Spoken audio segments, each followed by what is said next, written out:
ও নবীর উম্মতের দল, ঈসা নবী বলবে আমার উপায় নাই, মুসা নবী বলবে আল্লাহ আমারে বাঁচাও, ঈসা নবী বলবে আমারে বাঁচাও, দাউদ নবী বলবে আমারে বাঁচাও, ইব্রাহিম নবী বলবে আমারে বাঁচাও। কেন? ওই ময়দানটা এত ভয়ানক ময়দান, ডানে বামে সামনে পিছনে নজর করে কোনো সাহায্যকারী পাওয়া যাবে না। ওই ময়দানটা এত ভয়ানক ময়দান, কেউ কারো পরিচয় দিবে না।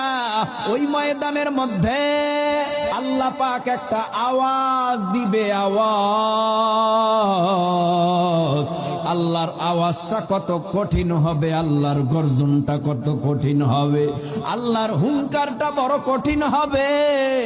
আল্লাহ বলবে ফেরাউন কই, নমরুদ কই, হামান কই, সাদ্দাত কই, আবু জাহাল কই, ও নাস্তিকের দল কই, পারলে আমি আল্লাহর সামনে আয়, ক্ষমতা দেখা।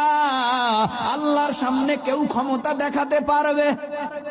আরো আসতে বলো, আল্লাহর সামনে কেউ ক্ষমতা দেখাতে পারবে না। যেখানে নবীরা বলবে ইয়া নাফসি আমারে বাঁচাও, ওই ময়দানে আমার আল্লাহর নবী মাকামে মাহমুদ মর্যাদাপূর্ণ জায়গায় সিজদায় পড়ে কান্নার আওয়াজ।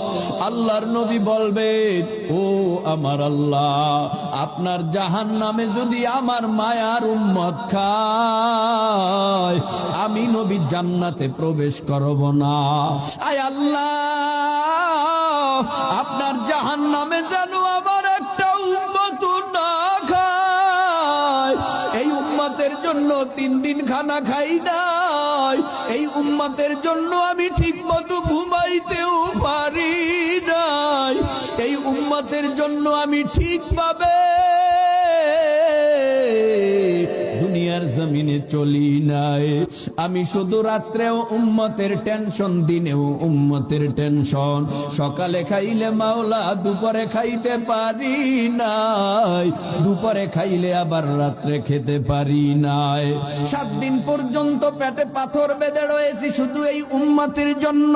আয় আল্লাহ, আপনার জাহান্নামের যেই গর্জন, এই জাহান্নামে যদি আমার একটা উম্মত খায়, আপনার জাতে পাকের কসম খেয়ে আমি নবী বললাম আপনার জান্নাতে যাব না। কান্নার আওয়াজ দেওয়ার পর আমার আল্লাহর রহমতের দরিয়ার